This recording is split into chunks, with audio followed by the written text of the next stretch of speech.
ሰላም ጤና ይስጥልኝ። የሰዓቱን መረጃዎች ይዘን ቀርበናል። በቅድሚያም ዋና ዋናዎቹን እናስቀድም። መንግስት ለመንግስት ሰራተኞች ደሞዝ ጭማሪ 160 ቢሊዮን ብር መመደቡን መንግስት አስታወቀም።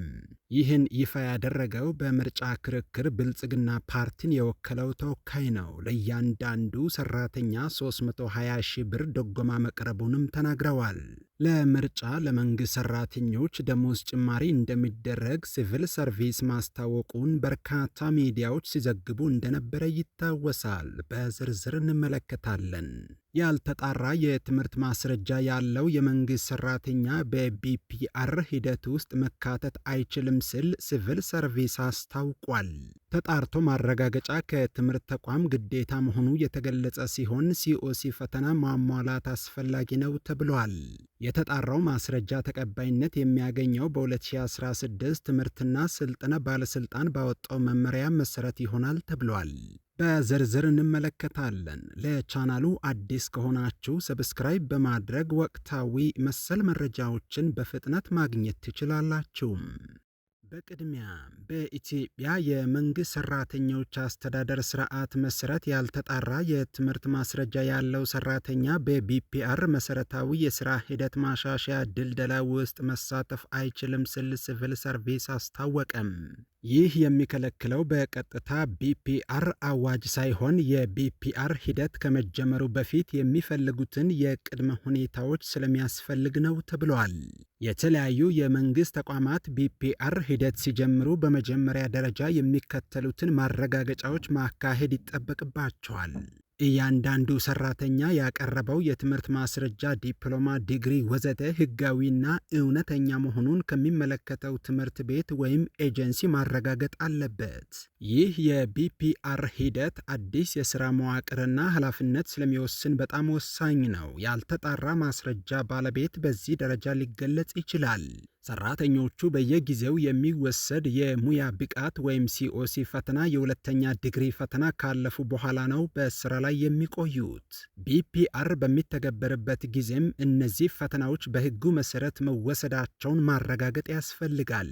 የኢፌድሪ ትምህርትና ስልጠና ባለስልጣን ባወጣው መመሪያ ቁጥር 99/2016 መሰረት በርካታ የትምህርት ማስረጃዎች ተቀባይነት እንደሌላቸው ተዘርዝረዋል። እነዚህም ያልተጣሩ ማስረጃዎች ይባላሉ። ከ2009 ዓ.ም ጀምሮ የደረጃ 4 ብቃት ማረጋገጫ ወይም ሲኦሲ ሳያሟሉ እየተማሩ የነበሩ ከሆነ፣ ፍቃድ በሌለው የከፍተኛ ትምህርት ተቋም የተማሩ ከሆነ፣ የፕሮግራም ፍቃድ በሌለው የትምህርት መስክ የተማሩ ከሆነ፣ የከፍተኛ ትምህርት መግቢያ የመቁረጫ ነጥብ ሳያሟሉ የተማሩ ከሆነ፣ የመጀመሪያ ዲግሪ ተምሮ ለመመረቅ የሚያስፈልገውን ዓመትና ክሬዲት ሰዓት ሳያሟሉ የተመረቁ ከሆነ፣ ከውጭ ሀገር ተምረው በኢፌድሪ ትምህርትና ስልጠና ባለስልጣን የአቻ ግምት ሳያሰሩ የተመረቁ ከሆነ እነዚህ የትምህርት ማስረጃዎች ተቀባይነት የላቸውም። በአጭር አነጋገር ቢፒአር ማለት የመንግስት ተቋማትን አዲስ መዋቅርና የስራ ሂደት ማደራጀት ነው። ይህ ሂደት ውጤታማ እንዲሆንና ብቁ የሆኑ ሰራተኞች በትክክለኛው ቦታ እንዲመደቡ እያንዳንዱ ተቋም የሰራተኞቹን ትምህርታዊ ብቃት አስቀድሞ ማረጋገጥ ይኖርበታል። ያልተጣራ የትምህርት ማስረጃ ያለው ሰራተኛ በቢፒአር ሂደት ውስጥ እንደሚሳተፍና እንደማይሳተፍ ብቻ ሳይሆን የስራ መደቡ እስኪጣራ ድረስ በተለያዩ የሰራተኛ አስተዳደር ሂደቶች፣ ቅጥር፣ ዝውውር፣ ደረጃ እድገት ላይ ችግር ሊገጥመው ይችላል። ይህ በእንዲህ እንዳለ መንግስት ለሰራተኞች የደሞዝ ማሻሻያ ለማድረግ የ160 ቢሊዮን ብር በጀት መመደቡ ተገለጸም። የብልጽግና ፓርቲ ተወካዩ ዶክተር ደረጀ ድጉማ መንግስት ለሲቪል ሰርቪስ ሰራተኞች የደሞዝ ማሻሻያ ከ160 ቢሊዮን ብር በላይ ተጨማሪ በጀት መመደቡን አስታውቀዋል። ተወካዩ ይህንን የገለጹት አሃዱ ሬዲዮና ቴሌቪዥን ምርጫ በሐሳብ ብልጫ ለኢትዮጵያ በሚል መሪ ቃል ባዘጋጀው የፖለቲካ ፓርቲዎች የክርክር መድረክ ላይ ነው።